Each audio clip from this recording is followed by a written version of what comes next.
रोज सकाळी 9 वाजता वाजणारा महाराष्ट्राचा भोंगा मागच्या 4-8 दिवसापासून बंद होता। नव्या वर्षात प्रश्न असा पडला होता की अचानक भोंगा बंद का झाला, पण आज मात्र भोंगा वाजला आणि त्या भोंग्यानं सरळ सरळ सांगून टाकलं की 2026च्या अखेरपर्यंत नरेंद्र मोदीजी पंतप्रधान नसणार हे भविष्य सांगितलंय। मला असं वाटतं की स्वतःला संजय राऊत आंतरराष्ट्रीय कीर्तीचे बाबा व्यंगा भविष्यकार समजतात की काय?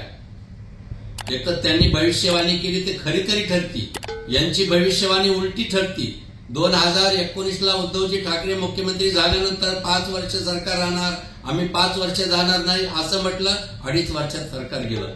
तदनंतर माननीय माजी मुख्यमंत्री एकनाथरावजी शिंदे सत्तेवर आले, त्यावेळेस हाच भोंगा काय म्हणायचा की ह्या तारखेला जाईल, त्या तारखेला जाईल, सरकार पडल, 1.5 वर्ष टिकणार नाही, सरकार 2.5 वर्ष टिकलं। त्याच्यानंतर भविष्यवाणी केली की राज्यामध्ये महाविकास आघाडीचं सरकार येणार आणि 5 वर्ष आम्ही कारभार करणार।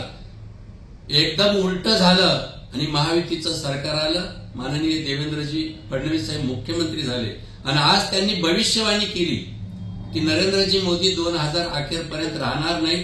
मला हे सांगायचंय की तुम्ही स्वतःला भविष्यकार समजता, पण तुमचं भविष्य बोलता त्याचं उलट घडतं। देशाच्या पंतप्रधानावर या देशातील सामान्य जनतेचा विश्वास आहे, म्हणूनच त्यांनी संधी दिली।